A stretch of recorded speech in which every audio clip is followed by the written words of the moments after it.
Hello, I'm Nicola Bishop of Jabba Health and Fitness, and I am a fitness and health professional working in collaboration with Arthritis Support Leicestershire. I will share with you how to become healthier through corrections in your nutritional choices. And this is the first of one of 3 videos that will help you. It's called Why Change What I Eat? It's not a weight loss video, don't worry. But if you have over the years put a few extra pounds on, it'll help you recognise how this can be detrimental to your health. So in particular, choosing certain foods can have those inflammatory effects. But also in your everyday moving, you imagine, bending down to pick up a pen. So look at me, I've got this split stance. I'm going to push all my weight forwards, bending down, all the weight's going into my knee, my ankle, my back, and particularly my hip. And what that's doing is for every pound that's over your ideal weight, it's impacting on those particular joints by up to 5 times. So it's about getting the balance. So diet and lifestyle, that's the next section we're looking at. It's about continuing to gain weight in life, and we've got to address that. And there's great resources about. So if you look at the NHS, that's a good one. The chart we have on the slide here is of the Eat Well guide. It's a visual guide on proportions of food groups to help you with those daily choices. So, for example, people living with arthritis would do well choosing a Mediterranean diet. Has many more anti-inflammatory foods over the average British diet, which is very inflammatory, with high and sugary fatty foods, processed foods, the sort I'm talking about.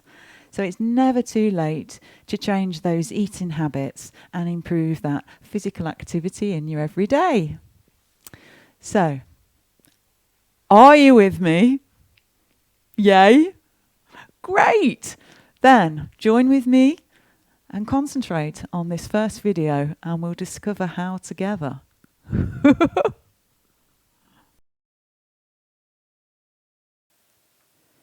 Checking your weight? Have you checked your weight recently? As you're probably aware, our bodies lose muscle as we get older, and most people will become less active and gain weight.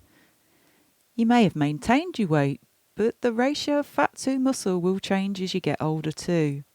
And you'll also have perhaps hidden visceral fat. So that's the internal damaging fat. So let's check our weight, because we don't want to have risk-related conditions such as diabetes 2, cardiovascular, stroke or hypertension in addition to arthritis. It's worth checking out your ideal weight. Here's the Nhs Weight Chart. You can get it online, or I've got numerous places and organisations that would have it readily available to you in printed form, and I'll mention those and show you at the end of this video. I'm going to use my stats here to show you how easy it is to use. So firstly, we're looking along the column of my height. So I've put mine in there, 5'5". You'll see the arrow, and then if you look up, there's another arrow coming down, and I'm around 64 kilos. So if you home in on those together, see the target there, it's going to tell you that I've actually come in the healthy weight in that nice yellow area. So that's okay. It'd be pretty embarrassing for me if it wasn't healthy being a health professional, wouldn't it? Okay, but if you do this and you do find that you're overweight, you're in a risk category, I would definitely first of all speak with your GP about your concerns. There are obviously other resources available, and there's also on the NHS, which I'd mention to you later, a free 12-week diet and food plan that you could follow. If you have arthritis, it is important to keep moving, to stay active. If you avoid activity, then it would just lead to stiffer joints. It will lead to muscles weakening. and you'll become like the Tin Man. And unfortunately, you can't turn to WD-40 to lubricate your joints. We have to rely on a human thing called synovial fluids. And unfortunately, if you don't use it, it will dry up and your joints will become sore. Now, this is called the deconditioning cycle, and we're going to look at that in relation to arthritis. What you can see here is called the deconditioning cycle. And if we're not very active, it can actually increase pain in our joints, in our bodies. And that in turn will create fear of movement, so we move less. It will cause muscles to weaken, and we'll just become that little bit stiffer and less likely to actually keep moving. Now, you'll see this next illustration. It's a lot more positive. So if we move more, then our muscles will grow stronger and we will suffer less joint pain and we'll move more freely and we'll be more confident. So it's vital to stay active, and you can break this cycle. Aging effects on the body. It is a misconception that if you exercise, you will wear your joints out. On the contrary, it is vital you stay active no matter how old you are. There will be some bone deterioration, of course, but weight-bearing exercise can help reverse a lot of this. There will be reduced cushioning, but cartilage can repair itself. Painful joints. If you do some mid-range exercises, such as yoga and stretching, that'll help slow it down. And decrease range of movement.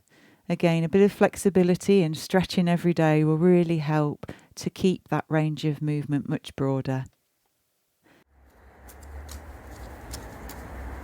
Just doing some exercise. You don't be afraid of the word exercise. It just means physical activity. So getting out in the garden, great for your mental well-being. And it's burning those calories. So getting that balance in every day. Here's some more examples of how you can burn those calories. Get more physical activity around the house. Every day. Be active.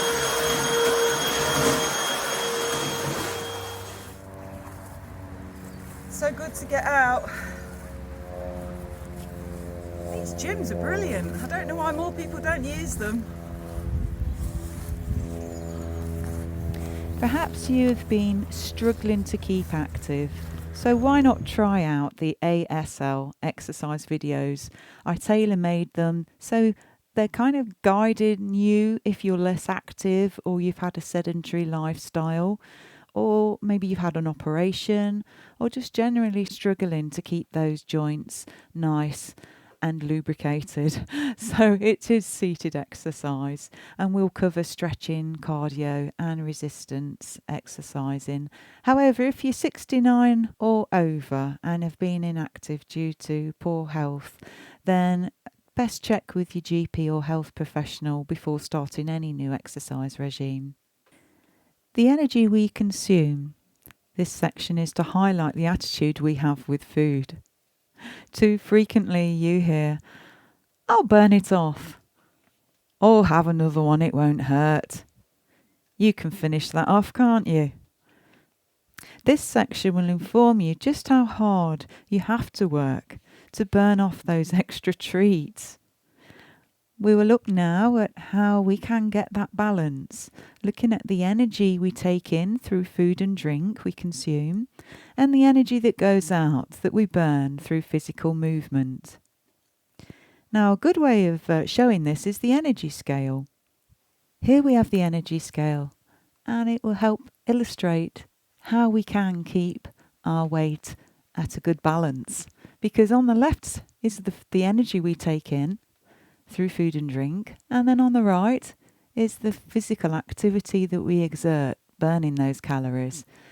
So if we take in what we put out and are balanced, we can maintain that body weight. Now it'll all go out of kilt when you eat too many calories and you're not really very active, you'll gain weight. And again, 2,000 calories in. How much have we burnt? We've actually burnt more in this case, so you'll lose weight. Now take into account the calories that an average person requires of a day. Now men require 2,500 calories and women 2,000 calories. So to put that into context, it takes 3,500 calories to burn just 1 pound. Just going for a brisk walk. Did you know you can burn up to 200 calories in 30 minutes? All helps burn those 3,500 calories to lose that 1 pound. There's other things you can do in your everyday to burn that energy. See this list. And you'll see here the list: cleaning, dusting, all the way down to cycling, where obviously you'll burn a few more calories there at 190 calories for that half hour. Also bear in mind that in addition to aerobic activity such as a brisk walk, older adults or those struggling with their physical strength should really look at some activities to improve balance, strength and coordination, such as yoga or Tai Chi. So here you can see some tempting treats, foods and drink we consume every day. And we have calories there, you'll see the value of, against how much we have to walk to burn them off, or run. I don't think many of us are going to be running today, are we? So let's do another scenario with a bit of animation. So let's imagine you're out with a friend. You're at a garden centre and you decide to have a cuppa. You select a blueberry muffin and a mocha coffee. Now look at the values of that. The muffin, 265 calories, and the coffee, more, 290 calories. That's a total of 555 calories. I bet you're not aware that to burn them off, it would take an hour and a half, walking at about 3.5 miles an hour. But if you just have a slight change in your habits, why not share that muffin, halve it? You'll be halving the calories, and possibly choose a cup of tea. So let's be honest, that's a half an hour walk. It's a little bit better than an hour and a half, and I think most of us, if we're suffering with sore joints, it's a lot to ask to walk that far. Understanding energy. It may help you to have a better understanding of what we read on food and drink packaging. Science can be complicated. You need to know that kilojoules, kJ, next to our calories, is equal to 1,000 calories. So remember, it takes 3,500 calories to burn 1 pound. You will have seen on our nutrition packaging types of energy source. These come in the form of carbohydrate, fat, protein, and alcohol. These are known as macronutrients. We don't need to count macros, but it's interesting to reference that not all calories are created equal. They differ in their energy values. Here to 1 gram, carbohydrates are 4 calories. Fat is equal to 9 calories. Protein is also 4 calories. And alcohol at 7 calories. All macros that are converted into energy and not used will then be stored as fat. What you need to remember is the daily guideline for calories consumed for an average man is 2,500, and for an average woman it's 2,000. It is easy for your daily quota to run away with you, as you can see here. So any more calories consumed above these figures will need to be burned off through physical activity.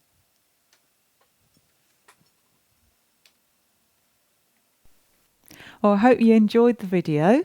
As you can see by this list, there's plenty of great organisations that will offer free advice and free resource. They may sometimes just ask for a small donation. But you have obviously Arthritis Support Leicestershire. They've got a great handy booklet and the section in there to do with nutrition, as well as obviously other useful lifestyle tips that will help your condition. And there's also obviously British Heart Foundation, not to forget them. There's a good little booklet here, Eating Well. So that's covering a lot of what we mentioned. And also there's little booklets that you'll find useful as quick prompts, on like sort of packaging details, things like that. They'll give you clues on those amber traffic lights that we're going to be covering in the second video. All right. Okay, and obviously the National Health Service, they have some great resource, and this one came through the door free. And there's sections in there as well to do with nutrition. So if you need any more information, please get in contact with Arthritis Support, and they'll have those links available for you to click on as well if you do go online. Well, thanks very much for watching. Please do watch the other two videos. I'm Nicola Bishop of Chaba Health and Fitness. Thanks for watching.